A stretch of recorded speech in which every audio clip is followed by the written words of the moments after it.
Today we're joined by Kev Hewitt. Kev's caught loads of big carp around some of the busiest day ticket and syndicate waters in the south, namely Linear Fisheries, Lynch Hill and also Horseshoe Lake. And one of the most successful tactics that Kev employs on these fisheries, where the carp get under a lot of pressure, they've pretty much seen everything, is the good old Zig Rigs, isn't it, Kev? So tell us a little bit about when you use them, why you use them, and then you show us your setup. Yeah, first of all, you can catch carp on Zig Rigs all year round. It's not just a summer tactic. Right. It's not just when you see fish cruising with their backs out the water. That's not the only time you're going to get bites on Zig Rigs. Fish tend to spend a lot more time in the upper layers than we give them credit for. I've particularly done well in spring, sort of February through till May. That seems to be a good time of year to catch them on the Zigs. Yeah. I've even caught them in the upper layers in winter. Now, as a rule, I tend to fish sort of 2 to 3 foot below the surface. That seems to be the sort of go-in depth. I've had loads of bites from doing that, and I've caught fish consistently all year round at that sort of depth.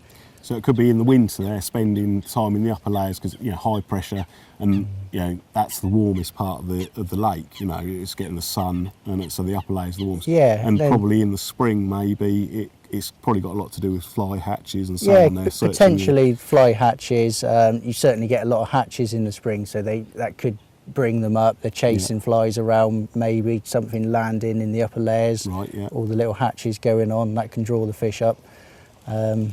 Okay, so it's obviously a very successful tactic. So let's have a look at the setup that you use. Okay, well, this is the business end. For my hook bait choice, I normally use black foam. Now I use that for most of my fishing. I have caught on yellow in the past, right, but black is dynamite. I've used it for a number of years now. I've caught loads of carp on it. I'm not entirely completely sure of the reasons why, but I've got a few ideas floating around in my head as to why I've caught on it. Namely the fly hatch, maybe it imitates a little bit of a bug in the spring. Could do, or even I've got a fish tank at home and the carp spend a lot of time swimming around in it, and anything that floats around suspended in the water, they'll come up and they'll suck in and they'll spit back out again. So it could just simply be they're investigating it, they're sucking it in, just spitting it out to see what it is. Just purely curiosity. And you're nailing them. So that's the hook bait choice, just a bit of black foam, nice and simple. I don't flavour it myself. I've never flavoured it at all. I don't think you need to flavour it. Having said that, I do know others that have flavoured their black foam and done well on it. Right, yeah. So the jury's still out on that one. And you catch day and night on that stuff? I catch as many fish in the daytime as I do at night. It is absolutely mind-blowing. Takes some confidence to do, but I certainly wouldn't be winding that in at night if I feel I'm in with a show. You wouldn't think they'd see it at night, but they obviously do, don't they? They're obviously, you know, it's obviously either standing out against the sky or whatever, or they're just feeling it as they bump into it, maybe. That's it. One way or another, they find that in the middle of the night. I don't know how, but they do.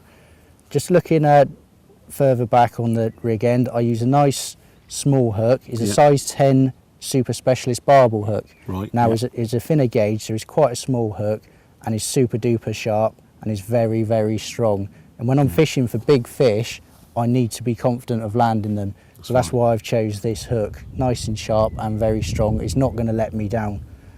Going further back, the hook link material I use is 12-pound double strength. Right. Now I'm a great believer in using as strong or as big as I can get away with.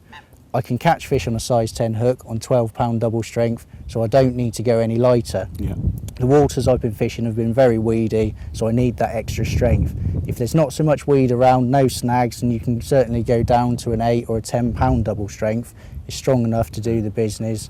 One of the good things about this line is it's very fine diameter in it for its strength. It's got great, very great strength, but it's also very thin. It is. It's not like your normal reel lines. It's got a much thinner diameter and is ideal because the fish can barely see that. Yeah.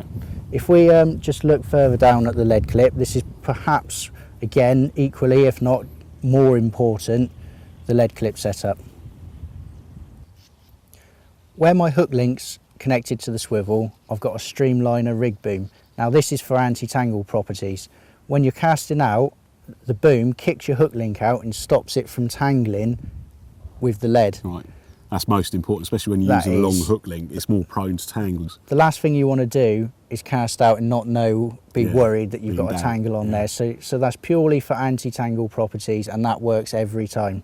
Let's have a closer look at the lead clip. Right. I've got an ejector lead clip because I want to be ejecting the lead. Yeah. And instead of using a tail rubber, I've got a little bit of a sliver of a tail rubber, which I've just trimmed off with a pair of scissors. Okay. And I just put over the top.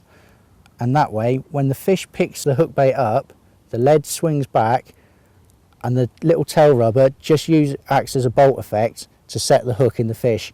Once it's hooked, the fish will shake its head and it will Brilliant. eject the lead every time. So you're now in direct contact with the fish and you've got no lead swinging around. Yeah, you really wouldn't want a heavy lead on there when you're playing a fish with No. a 12-foot hook link, would you? It's going to get weeded That's up. it. I use a heavy lead. You mentioned the heavy lead. Yeah. It's a 3.5 ounce lead I normally use. And I use that, A, because of the weight sets the hook in the fish's mouth. Yeah. It buries the hook. With a small hook, they're normally really well hooked. And B, the weight of the hook, the weight of the lead itself helps to eject it. And that's a nice dense shape you've got on there, isn't it? So, That you've is got a nice the best dense of both shape. worlds there. It's going to hook That's them correct. and then drop off every time. Yeah, Brilliant. another tip, what you have to make sure you do is always PVA tape up the arm on the lead clip. Just wrap a bit of PVA tape around it before you cast out Yeah. to stop that lead from flying off the lead clip in cast Yeah. and to stop the lead from coming off as it hits the water with the impact of the water. That's a good safety precaution, especially on busy days. It in the is, waters. You don't want certainly. leads flying around all over No, the place. certainly And also, where you're using a heavy lead like that, the chances are it could come off on impact, Yeah. so it could get quite expensive in leads, Definitely. but not very expensive in PVA tape. That's so it's correct. good Yeah. little tip that. Definitely get that out.